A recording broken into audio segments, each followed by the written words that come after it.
Hey, it's Rachel. Today was day 5 of my pre-op diet, and my total calorie count for the day is 808 calories. Um, for breakfast, I made a shake, and I put 8 ounces of that Trop 50 orange juice, 8 ounces of water, and 2 scoops of strawberry protein. Um, I know that generally you make protein shakes in 8 ounces at a time, but I've been doing that and I'm just so hungry in the morning, so I went ahead and made a double one of it, and I felt fuller for longer this morning. Um, and I wasn't like starving by the time I got to a lunch break. So I did have a double protein shake this morning, and there were 300 in that with the orange juice and the 2 scoops of protein, and 48 grams of protein. And then at lunch, I had a Chobani's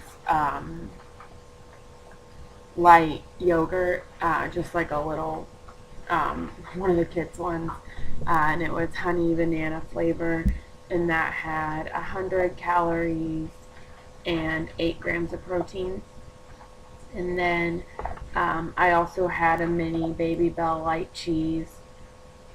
And then later in the day, as a snack, I had one of my 4-ounce things of the protein jello, and I drank a little 8-ounce can of the Campbell's tomato juice. And that was 30 calories and 1 gram of protein for the tomato juice. When I came home, I ate the second half of that Outback meal, the grilled chicken and the veggies, and that was 256.5 calories.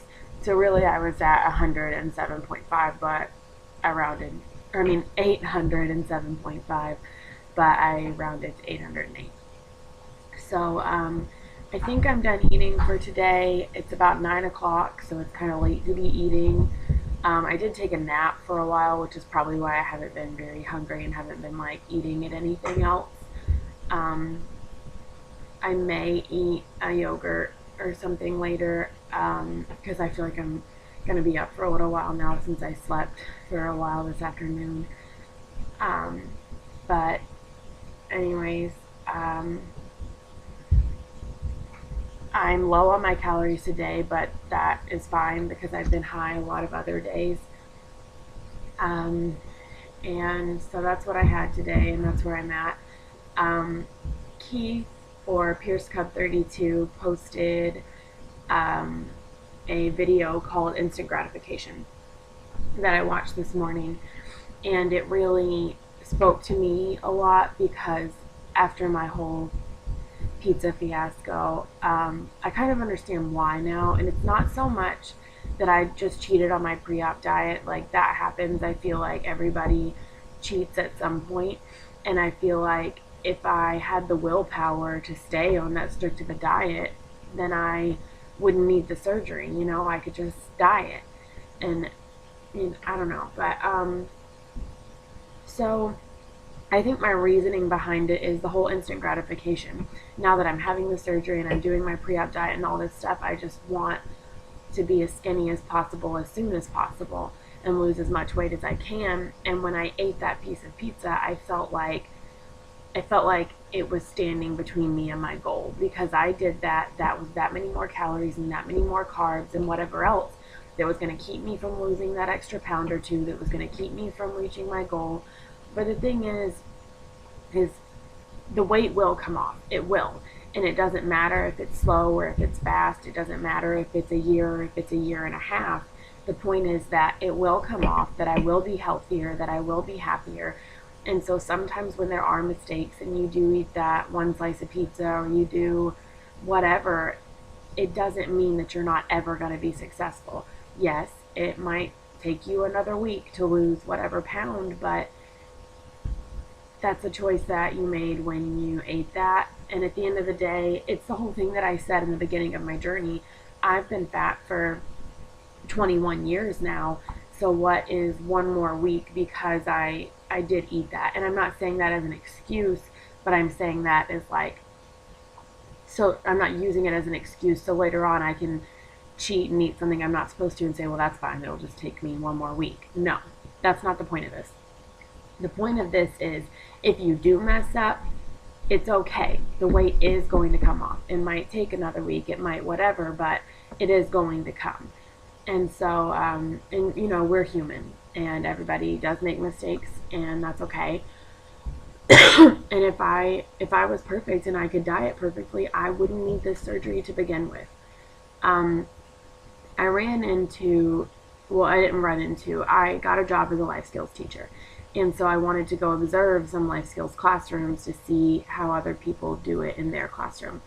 And there was a teacher that is here in Clarksville that I had observed a few years ago, and I wanted to go observe her again. So I had sent her an email and asked if I could come watch her class one day. And she was like, yeah, that's great. You know, come on. So I went to watch her class, and when I walked in the room, I didn't see her. And I was looking around, and I asked one of the aides, and I was like, where's Miss Maddie? And they were like, she's right there. She was like standing behind me. She's at least half the size that she used to be. And she and I were really about the same size, and she is little now, is skinny. And I was like, oh my gosh, you look great. It was just so overwhelming that I couldn't help but say something. And then all day I kept wanting to ask her, did you have weight loss surgery? But I didn't know how, so I didn't say anything. And she was talking to me, and she was super helpful and was helping me about setting up my classroom next year. And then she even said something about, well, I had surgery last year, and, you know, whatever happened, but she didn't say what kind, and I didn't want to ask. And so then she was talking to me about, at the end of the school year, my surgery is May 21st. And she was saying, well, the last day of school is May 22nd, so May 23rd, you should be able to get in your classroom and, you know, take a look around. And I was like, yeah, that would be really great, except I'm having gastric bypass on May 21st, and so I won't be able to go in, you know, that week. And she said, oh, that's what I have. And so that was kind of my opening into the conversation. And then we started talking about it, and I told her that I was on my pre-op diet, and she was like, oh yeah, and she said shakes and healthy choice meals, or shakes and lean cuisines, or whatever. And I was like, yeah. And I said, but I've been kind of trying to just do the liquids. And she was like, oh no. She's like, don't do that. She said, I tried that for a few days and I failed miserably. I went out and bought a thing of donuts and just went to town, you know. And she was like, I cheated a few times because I was so restricted. And so I am going to go back to my surgeon's diet. And I feel dumb because I like talked up so much about like, well, I'm going to do the liquid diet and I'm going to whatever. And it is the whole instant gratification thing, is I thought if I do the liquid, I will lose more weight. It will help me be, you know, more whatever. But all it's really helping me to be is more hungry. I'm hungry. And so I am going to go back to my diet of doing the shakes and the meal.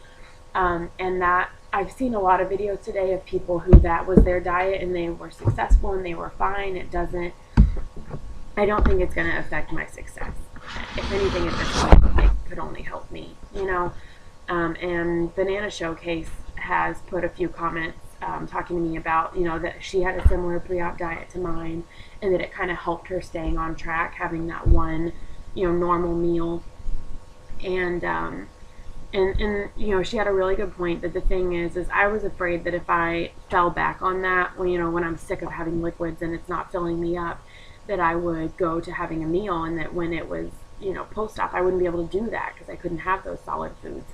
But she has a good point. You can't do that immediately post-op. It's not like on day 4 post-op, I can be like, oh man, I'm so tired of chicken broth, I'm just going to eat some pasta or a lean cuisine or some chicken. That's not going to happen, you know.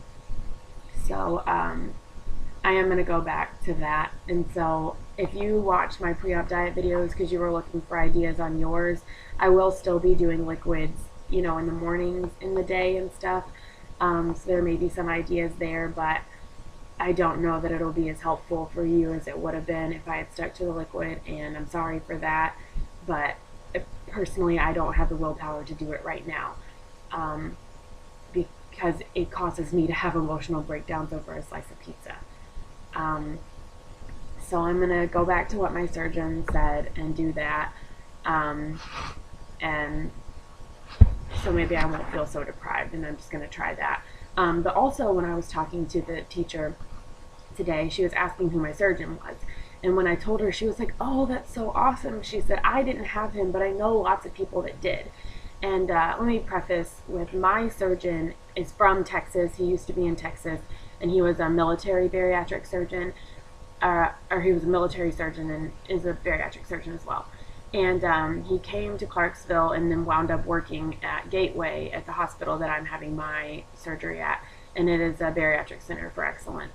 And she told me that when he switched over to Gateway, there's a lot of people that were in the military in Clarksville that switched out of their insurance and out of their military hospital and all that kind of stuff to follow him because they said he's so awesome, and that it was this big controversy because a lot of people were like, "You really shouldn't do that. You're going to lose all these benefits. All this stuff will change for you." And they all said, "I don't care. He's so great. I'll do it anyway. I don't care. I want to follow him. I want to stay in his care. That's who I want my surgery with, and that's who I want to continue to have my post-op appointments with." And so it's really great to hear that he is known and that he's really good, because I had tried to find things online about him, and I only found 2 reviews, and it was just people saying that he had really good bedside manner and that he cares a lot about his patients. And that's awesome, but I want to hear that he's a good surgeon and that his patients are successful. So it was really good to hear that from somebody. And I did have one question about surgery. I have a few piercings, and I was wondering if anybody was able to leave their piercings in during surgery. I'm not worried about my Monroe because I take it out all day to teach, and sometimes even for like days at a time, and then I put it back in and it's always fine. But I have some other ones that I've never taken out, and I don't know if I would be allowed to leave them in or what the deal is with that. So if anybody knows, if you could just let me know, that would be awesome. But anyway, so this was day 5. I am, let me see how far I am pre-op now. I am 9 days, 2 hours, 31 minutes, and 58 seconds until my surgery. Well, not exactly. That's until midnight, like the morning of, of my surgery. Because I don't know what time my surgery is yet. I have a pre-op appointment on Monday, and then I have another one on Friday, so I'm sure somewhere in there I'll find out when my surgery is. Also, I've never mentioned this, but I am malignant hypothermic to anesthesia. And if you don't know what that means, it basically just means I'm allergic to anesthesia, and so I can't be put under using anesthesia, and I can't be in a room where anesthesia has been used. And so that means that I will most likely have the first surgery of the day, because there can't already have been an anesthesia in that room where I could have an allergic reaction and die. So yeah, so I probably will have an early morning surgery, like 7:30, something like that.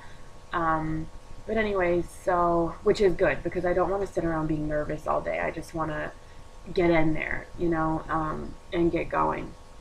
But anyways, so that was day 5, and I will check back in with you guys tomorrow. Bye.